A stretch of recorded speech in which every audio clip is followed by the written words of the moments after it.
Thank you, Scott. I appreciate that. And thank you for being here and being engaged and being involved. I also want to recognize and give my thanks to both those who you selected to serve as your congressman that preceded me in office. Of course, Congressman Gingrey is Washington. I actually saw him earlier this week in Washington briefly. But also someone who has been a friend of mine for many years and who we've had opportunities to meet several times since the campaign, and have during the campaign, many people probably didn't realize, but we would meet regularly for coffee. And I told Congressman Barr one day, as we were sitting during the campaign, I said, "Do you know what I was doing 12 years ago today?" He said, "What?" I said, "I was putting up Bob Barr for Congress signs." And so, Congressman, thank you for your service and being a great representative.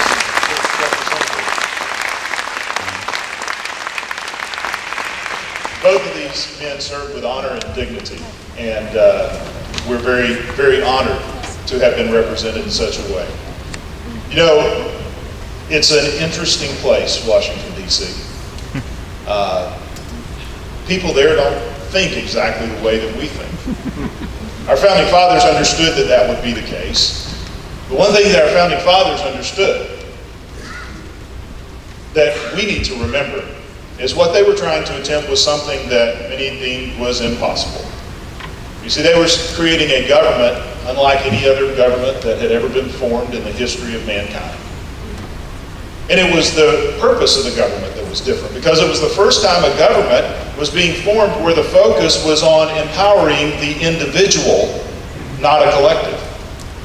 It was the first time that the rights and the privileges and the power was recognized as being given to the individual. That individual liberty was what was the focus, not a collective. Every other type of government before then had focused in some shape, form, or fashion on a group.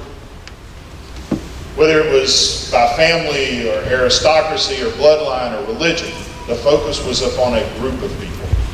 But this was the first time they were focused upon the individual. Many believed it wouldn't last.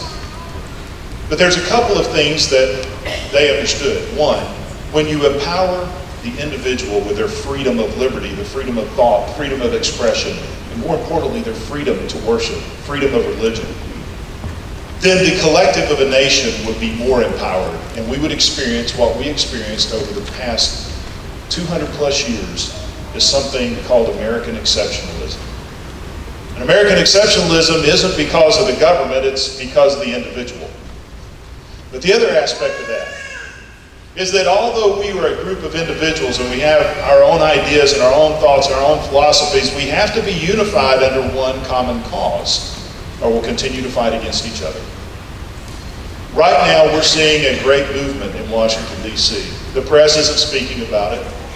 Congress has moved further to the right, to my pleasing, and many of you out there.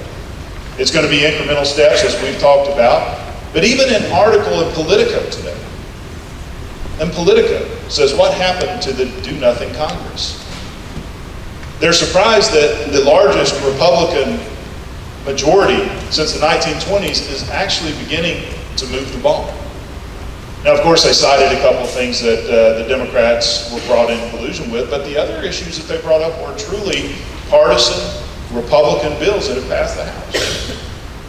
One of the reasons is we're beginning to not fight each other, but focus on a common cause. If we were going to go across the room here today and we all talked about what do you want America to look like? What is our vision for America? You know what? We'd all agree of what we want out of America, but what we end up fighting about is tactics of how we're going to get there.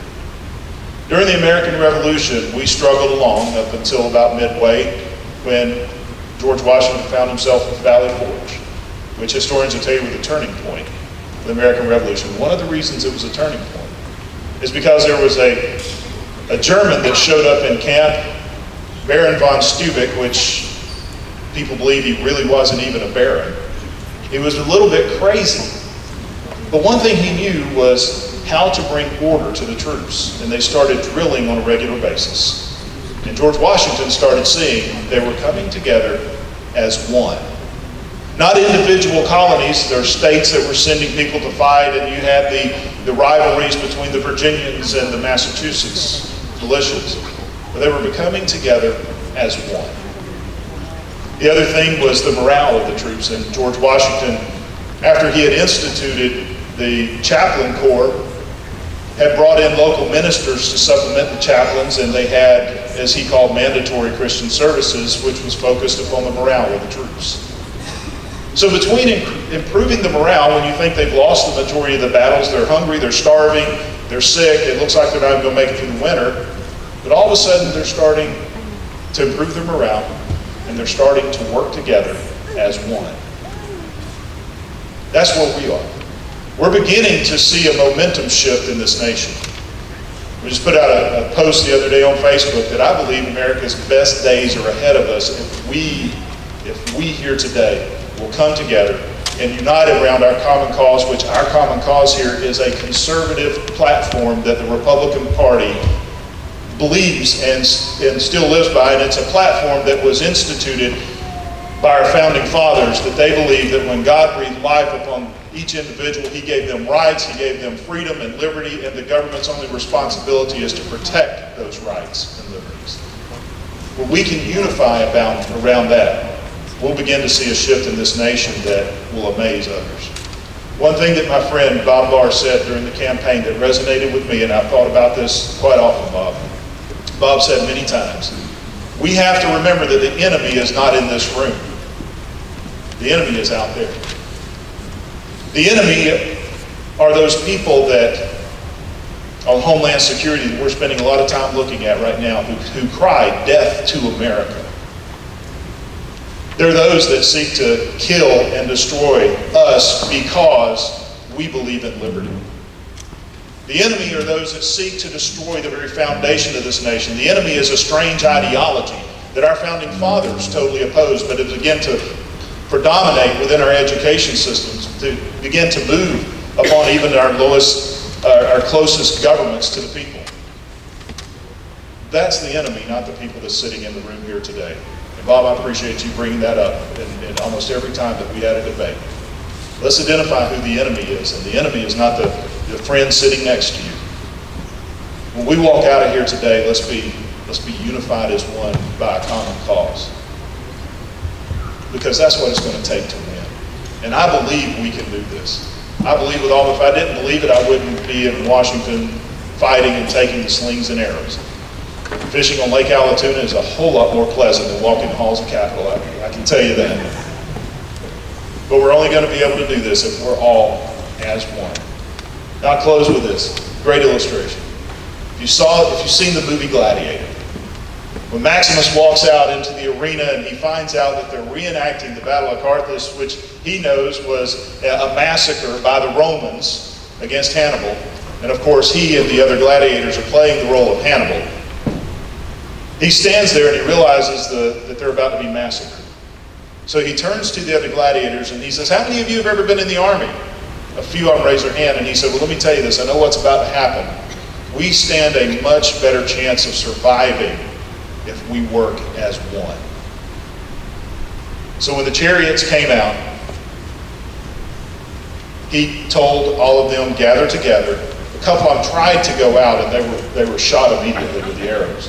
He said, everyone together, lock your shields. And as the chariots came up upon him, he hollered one thing, as one. And if you remember watching the movie, they were victorious. But what happened is, of course, the crowd is all cheering for the Romans. But as Maximus and the gladiators all lock shields and they get down and they're operating as one, the momentum begins to shift. And the crowd begins to cheer for the gladiators, not the Roman soldiers. By the end, it's Maximus and the gladiators who are more popular than Caesar himself. Today, you're going to exercise your power to vote. We have not been involved in that at all. I've purposely stayed out of it totally together because, unlike others may do in other districts, is have their favorite and endorse them and work behind the scenes. No, we don't work that way because this is your vote. It's not who I prefer or who I want. Because I'm going to work with whoever is the chairman of this district, because I know that both of these candidates are for the right cause.